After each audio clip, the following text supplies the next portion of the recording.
Hi everyone, I'm Liz Hislop, the art teacher here at Sacred Heart, and I'm sharing with you the Term 3 overview for what we'll be doing. So the overall theme is social justice and cultural diversity, and these are the sorts of things the students will be covering in the classroom as well, and what I'm doing in the art room is hopefully going to complement that. Let's start with preps. So for the preps, they'll be exploring the theme of social justice and diversity through literature by sharing ideas from picture storybooks and making artworks in response. So I've chosen some books that are all about people that are different or animals that are different, maybe different colours, different patterns, different shapes, and the students will make artworks in response to that. And there'll also be Indigenous Aboriginal perspectives that we'll look at as well. Year 1 and 2 are going to look at some art from different cultures, just to see the diversity from different places, the different ways of making and creating.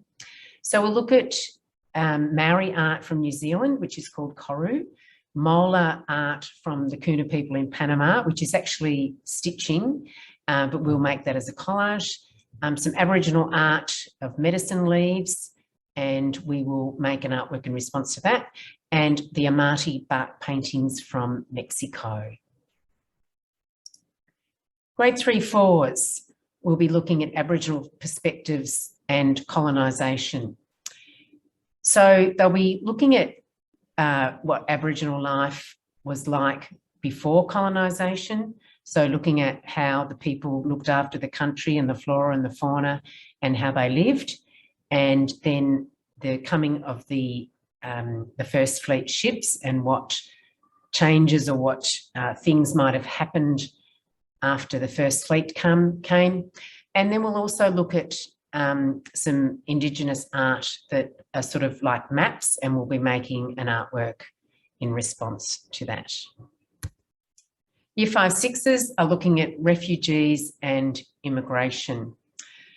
So we're going to look at a few different things just to spark some ideas. So the first item, this red suitcase that you can see there, is an item from the Immigration Museum, and it was owned by a Vietnamese couple that came to Australia as refugees in the, I think it was in the 1970s.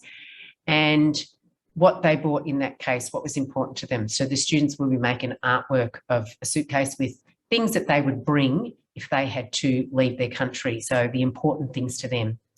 The second idea is looking at coffee paintings that some refugees made in the detention centres when they didn't have any paint supplies. They used coffee by mixing light and dark tones to make paintings to express what they were feeling and going through. And the last thing we'll be looking at is quite a few different artworks that show something about Australian identity and who we are as a nation, what makes up our nation now. There's many different cultures and people, the diversity of that, and we'll be making a soft sculpture in response to that. So it's going to be a great term. Thanks, everyone.